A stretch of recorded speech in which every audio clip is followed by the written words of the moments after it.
اور انہیں بہترین درجات عطا کرے گا، تو اس وقت وہ خداوند عالم سے کہیں کہ ہم نے تو کوئی ایسا کام نہیں کیا تھا جس کی وجہ سے تو ہمیں اتنا بہترین مقام اور منزل عطا کر رہا ہے۔ تو اس وقت امام علیہ الصلوۃ والسلام ارشاد فرما رہے کہ اس وقت آواز قدرت آئے گی کہ وہ دعائیں جو تمہاری دنیا میں قبول نہیں ہوئی تھی، یہ اس کی جزا ہے، یہ اس کا ثواب ہے، یہ اس کا انعام ہے۔ تو امام فرماتے ہیں کہ وہ شخص محشر کے میدان میں اپنے سینے پہ ہاتھ مار کر کہے گا کہ کاش کہ ہماری ایک بھی دعا دنیا کے اندر قبول نہ ہو۔ اس کے بعد امام علی مقام ارشاد فرماتے ہیں کہ ہمارے بابا نے ہم سے یہ فرمایا کہ بسا اوقات دعا کے قبول ہونے میں تاخیر ہوتی ہے، بسا اوقات خداوند عالم دعا کو قبول کرنے میں دیر کرتا ہے۔ اس کی وجہ یہ ہے کہ خداوند عالم نہیں چاہتا کہ ہمارے اس بندے کے درمیان میں رابطہ قطع ہو جائے۔ خداوند عالم اس کے چیخ و پکار کو سنتا ہے، خداوند عالم اس کے گڑ گڑانے کو پسند کرتا ہے، خداوند عالم اس کے داد و فریاد کو پسند کرتا ہے، لہذا تاخیر کرتا ہے خداوند عالم اس کی دعا کو قبول کرنے میں۔ اس کے بعد امام علیہ الصلوۃ والسلام اس سے ارشاد فرماتے ہیں کہ یہ بتا کہ اگر میں تجھ سے کوئی وعدہ کروں اور میں تجھے کوئی وعدہ دوں تو کیا تو میرے وعدے کے اوپر اعتماد کرے گا؟ کیا تو میرے وعدے کے اوپر یقین کرے گا؟ تو اس شخص نے کہا کہ فرزند رسول، اگر آپ کے وعدے پر اعتماد نہ کروں، آپ کے وعدے پر بھروسہ نہ کروں تو پھر کس کے وعدے پر بھروسہ کروں گا؟ امام علیہ الصلوۃ والسلام نے فرمایا کہ حیف ہے تیری زندگی کے اوپر، تو میرے وعدے کے اوپر تو اعتماد رکھتا ہے، میرے وعدے کے اوپر یقین رکھتا ہے، لیکن وہ خداوند عالم کہ جس نے یہ کہا کہ ادعونی واستجب لکم، تو مجھ سے دعا مانگ، میں تیری دعاؤں کو قبول کرنے والا ہوں،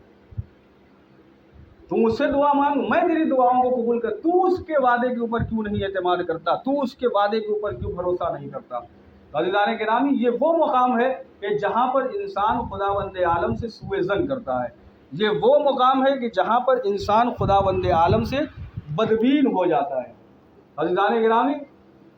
تیسری چیز کہ جہاں پر انسان بدگمان ہوتا ہے، بدبین ہوتا ہے، وہ ہے فخر و ناداری، وہ ہے تنگ دستی، اور اس فخر و ناداری اور تنگ دستی کی بنا پر انسان خداوند عالم کی بارگاہ میں سوء ظن کرتا ہے، خداوند عالم کی بارگاہ میں بدبین ہو جاتا ہے۔ بہت سے افراد آپ کو ایسے نظر آئیں گے یہ کہتے ہوئے کہ خداوند عالم نے فلاں انسان کو اتنا دے دیا کہ کھانے والا جو ہے ان کے پاس موجود نہیں ہے، اور کسی کو اتنا کم دیا ہے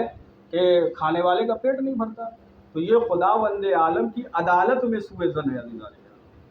اور خداوند عالم نے شروع ہی میں کہہ دیا کہ ہم تمہارا جو امتحان لیں گے وہ مال دے کر کے لیں گے، مال لے کر کے لیں گے، اور یہ ساری مصیبت خود ہماری ہی وجہ سے رونما ہوتی ہے۔ گھر کے اندر بیٹھے ہوئے ہیں، خداوند عالم سے دعا کر رہے ہیں کہ خداوند عالم رزق و روزی دے دے، گھر کے اندر بیٹھے ہوئے ہیں، خداوند عالم کے اوپر الزام اور تہمت لگا رہے ہیں کہ خداوند عالم ہمیں رزق و روزی نہیں دیتا ہے، خداوند عالم ہمیں رزق و روزی نہیں دیتا ہے۔ تو عزیزان گرامی، جب خداوند عالم نے اپنے مخصوص بندوں کو بغیر محنت کے انہیں کوئی چیز عطا نہیں کی تو ہماری اور آپ کی کیا حیثیت ہے، اور ہماری اور آپ کا کیا اعتبار ہے؟ جناب مریم کے لیے خداوند عالم نے اس وقت تک سوکھے ہوئے خرمے کے درخت سے خرمہ نازل نہیں کیا کہ جب تک جناب مریم نے اسے ہلا نہیں دیا۔ جناب ابراہیم کے لیے اس وقت تک انگلی سے دودھ کا چشمہ جاری نہیں ہوا جب تک جناب ابراہیم نے اسے چوسا نہیں۔ جناب اسماعیل کے قدموں سے اس وقت تک چشمہ نہیں پھوٹا جب تک کہ جناب ہاجرہ نے 7 چکر صفا اور مروہ کے درمیان میں نہیں لگا دیے۔ صفا اور مروہ کے درمیان میں جب تک 7 چکر نہیں لگوا دیے خداوند عالم نے چشمہ نہیں کھولا۔ تو جو خداوند عالم اپنے مخصوص بندوں کے لیے اتنا سخت ہے تو پھر ہمارے لیے کتنا سخت ہوگا۔ لہذا خداوند عالم نے فرمایا کہ تم کوشش کرو، محنت کرو، اور ہم تمہیں اس کا پھل دیں گے، بغیر محنت کے ہم کسی کو کوئی چیز عطا نہیں کرتے ہیں۔ تو بس میں نے اپنی گفتگو کو تمام کر دیا عزیزان گرامی۔ ہمیں نہیں چاہیے کہ خداوند عالم کے کسی بھی امور میں سوء ظن کریں، ہمیں نہیں چاہیے کہ ہم کسی بھی امور میں خداوند عالم کے سوء ظن کے مرتکب ہوں اور وہاں پر نگیٹو سوچ رکھیں اور وہاں پر ہم نگیٹو فکر رکھیں۔ یہی سوء ظن ہے عزیزان گرامی کہ جس کی وجہ سے ائمۃ الہدیٰ علیہم الصلوۃ والسلام کا خون ناحق بہایا گیا۔ یہی سوء ظن ہے کہ جس کی وجہ سے اہل بیت اطہار علیہم السلام کا خون ناحق بہایا گیا، اور یہ سلسلہ پیغمبر گرامی اسلام کی آنکھ بند ہونے کے بعد سے شروع ہو گیا، اور طرح طرح کے مظالم اہل بیت اطہار علیہم السلام کے اوپر ڈھائے گئے، طرح طرح کے مظالم ڈھائے گئے، اور دنیا نے اور دشمن اہل بیت نے یہ پوری کوشش کی کہ آپ کے پاک وجود کو اس دنیا سے مٹا دیا جائے۔ اور آج جبکہ وہ ظاہر میں اس دنیا میں موجود نہیں ہے، لیکن شرپسندوں نے یہ ارادہ کیا، اور بغض اور کینہ رکھنے والوں نے یہ ارادہ کیا کہ ان کے آثار کو مٹا دیا جائے، ان کی قبروں کو پامال کر دیا جائے، ان کے تعویذ قبر کو ختم کر دیا جائے، تاکہ کوئی نشانی نہ رہے، تاکہ کوئی علامت نہ رہے۔ اور اس کی زندہ مثال عزیزان گرامی 8 شوال سن 1344 ہجری کا وہ منحوس صبح ہے کہ جس منحوس صبح میں جنت البقیع کے اوپر بلڈوزر چلایا گیا۔ وہ منحوس صبح ہے کہ جس منحوس صبح میں عزیزان گرامی جناب زہرا سلام اللہ علیہا کے قبر کے اوپر بیلچے چلائے گئے، کدالیں چلائی گئی ہیں، پھاوڑے چلائے گئے۔ 8 شوال 1344 ہجری کی وہ منحوس صبح ہے کہ جس میں امام حسن مجتبیٰ کے قبر کے اوپر بلڈوزر چلائے گئے، امام صادق علیہ السلام کے قبر کے اوپر بلڈوزر چلایا گیا، امام محمد باقر علیہ السلام کے قبر کے اوپر بلڈوزر چلایا گیا، امام سید الساجدین امام زین العابدین علیہ السلام کے قبر کے اوپر حل چلایا گیا، تعویذ قبر کو مٹانے کی کوشش کی گئی۔ وہ 8 شوال سن 1344 ہجری کی وہ منحوس تاریخ ہے۔ اور عزیزان گرامی یہ جنت البقیع مسلمانوں کا پہلا قبرستان ہے، اور ہجرت کے پہلے سال پیغمبر گرامی اسلام نے اس کی بنیاد رکھی ہے۔ جنت البقیع وہ قبرستان ہے کہ جس میں پیغمبر گرامی اسلام کے 38 جلیل القدر صحابہ اس کے اندر دفن ہیں۔ پیغمبر گرامی اسلام کی 11 بیویاں اس جنت البقیع کے اندر دفن ہیں، اس قبرستان کے اندر دفن ہیں۔ پیغمبر گرامی اسلام کے فرزند جناب ابراہیم کی قبر اس کے اندر ہے، جناب جعفر طیار کی قبر اس کے اندر ہے، اور دیگر اعزاء اور اقرباء کی قبر اسی جنت البقیع کے اندر ہے۔ اور سب سے بڑی بات عزیزان گرامی، پیغمبر گرامی اسلام کی اکلوتی بیٹی جناب فاطمہ زہرا سلام اللہ علیہا کی نشان قبر اسی جنت البقیع کے اندر ہے، حسن مجتبیٰ کی قبر اسی جنت البقیع کے اندر ہے، امام محمد باقر کی قبر اسی جنت البقیع کے اندر ہے، امام صادق کی قبر اسی جنت البقیع کے اندر ہے، اور امام زین العابدین کی قبر اسی جنت البقیع کے اندر ہے۔ اور آج ہم اور آپ جو یہاں پر آئے ہیں صرف اس لیے یہاں پر جمع ہوئے ہیں تاکہ ہم اس فرزند کو پرسا دیں کہ جس کی نظروں کے سامنے اس کی ماں کی قبر کے اوپر بلڈوزر چلائے گئے، جس کی نظروں کے سامنے اس کی ماں کے قبر کے اوپر کدال چلائے گئے ہیں، جس کی ماں کے قبر کو پامال کیا گیا ہے، جس کی ماں کے قبر تعویذ قبر کو خراب کیا گیا ہے، ہم اسی فرزند اور ہم اپنے وقت کے امام زمانہ کو پرسا دینے کے لیے یہاں پر جمع ہوئے۔ عزیزان گرامی آپ اگر سعودی عرب کا اگر آپ معائنہ کریں تو سعودی عرب وہ سرزمین ہے، وہ ملک ہے کہ جہاں پر اتنی بجلی ہے، جہاں پر اتنی لائٹ ہے، اور جہاں پر اتنی زیادہ الیکٹرکسٹی ہے کہ اگر انسان رات کے 2 بجے اگر سڑک پر نکلتا ہے اور کسی محلے میں یا کسی گلی کوچے میں نکلتا ہے، اور اگر اس سے کوئی سوئی چھوٹ کر اگر زمین پر گر جاتی ہے تو وہ اس روشنی کے ذریعے سے، وہ اس لائٹ کے ذریعے سے، اس کے توسط سے وہ سوئی حاصل کر سکتا ہے۔ لیکن عزیزان گرامی جہاں پر ویرانی ہے، جہاں پر اندھیرا ہے، اور جہاں پر تاریکی ہے، وہ جناب فاطمہ کی قبر ہے، وہ امام حسن کی قبر ہے، وہ محمد باقر کی قبر ہے، وہ جعفر صادق کی قبر ہے، کہ جہاں پر کوئی ایک شمع جلانے والا نہیں ہے۔ اتنی زیادہ الیکٹرکسٹی ہے اور اتنی زیادہ روشنی ہے، لیکن اس الیکٹرکسٹی اور اس روشنی کا کوئی فائدہ جنت البقیع کے قبرستان میں نہیں۔ گرمی کے مہینے میں جب شدید گرمی پڑتی ہے عزیزان گرامی، جب شدید گرمی پڑتی ہے تو پورے مدینے میں پوری مسجد النبوی کو ایئر کنڈیشن کر دیا جاتا ہے، جگہ جگہ پر الیکٹرک چھتریاں لگائی گئی ہیں کہ جب دھوپ کی شدت تیز ہوتی ہے تو وہ الیکٹرک کی چھتری خود بخود کھل جاتی ہے،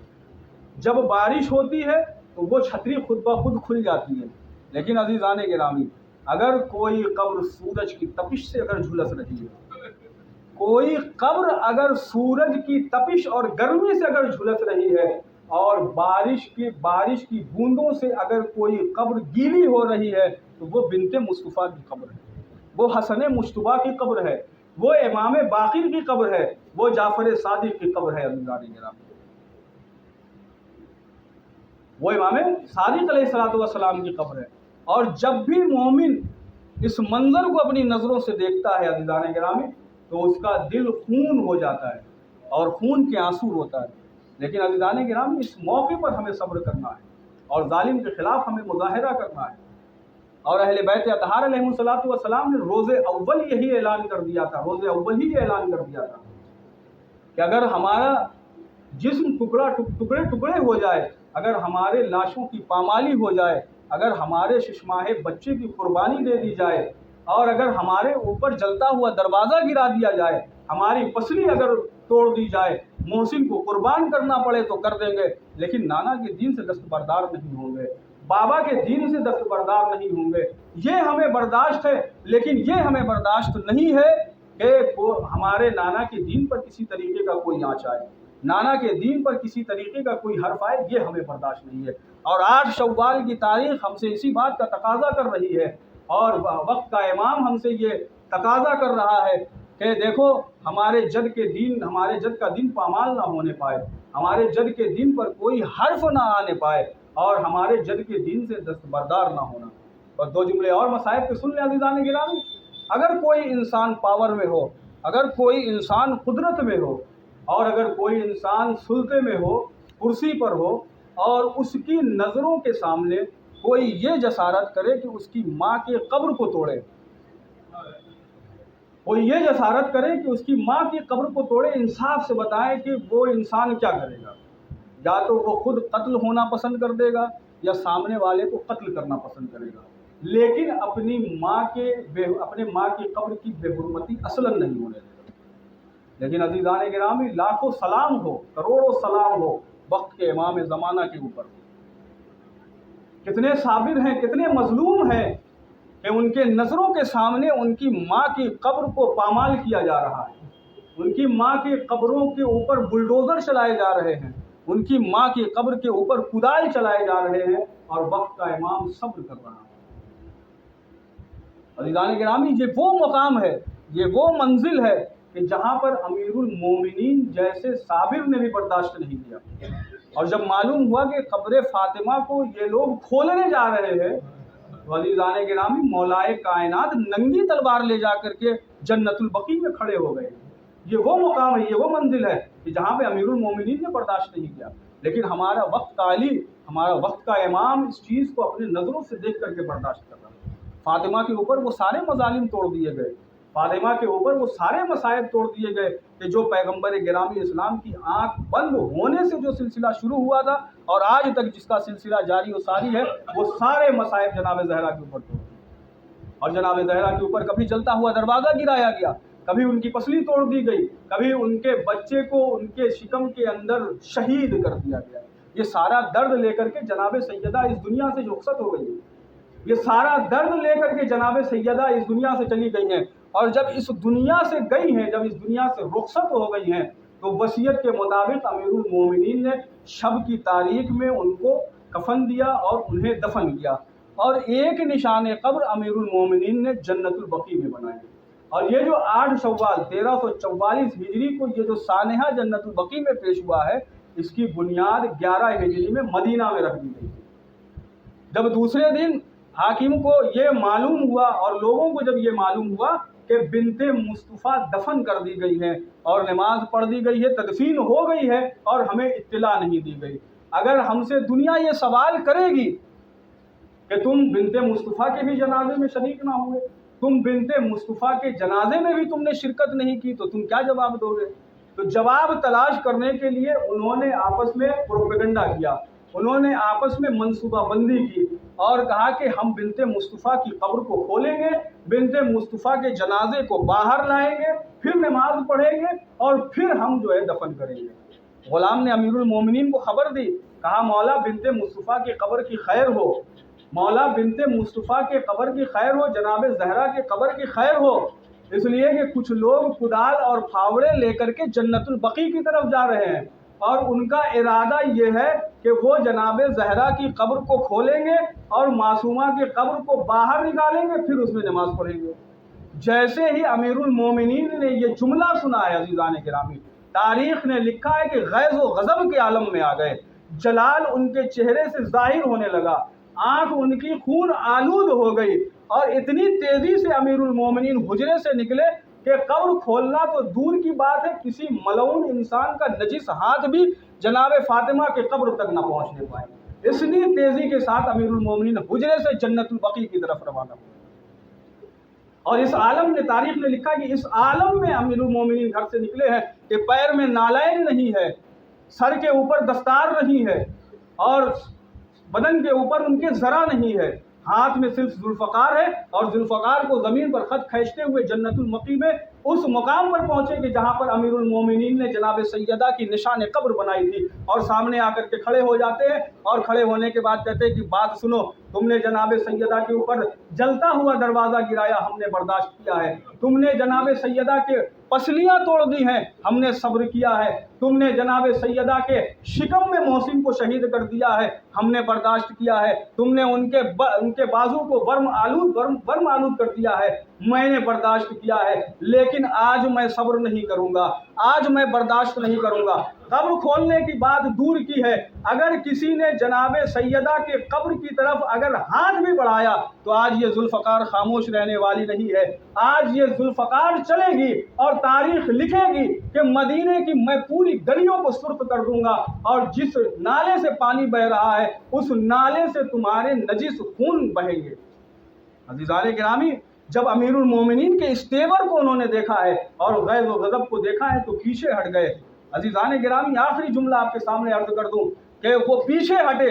لیکن میں کہوں گا کہ مولا آج ذوالفقار کے زور پر آپ نے جناب سیدہ کی قبر کی حفاظت کر لی، مولا آج آپ نے قوت بازو کی زور پر آپ نے جناب سیدہ کی قبر کی حفاظت کی، لیکن 8 شوال 1344 ہجری میں یہی جنت البقیع ہوگی کہ جس کے اوپر بلڈوزر چلائے جا رہے ہوں گے، مولا یہی جنت البقیع ہوگی، یہی سیدہ کی قبر ہوگی کہ جس کے اوپر کدال چلائے جا رہے ہوں گے، مولا یہی قبر ہوگی کہ جسے مسمار کیا جا رہا ہوگا اور وقت کا امام خون کے آنسو رو رہا ہوگا۔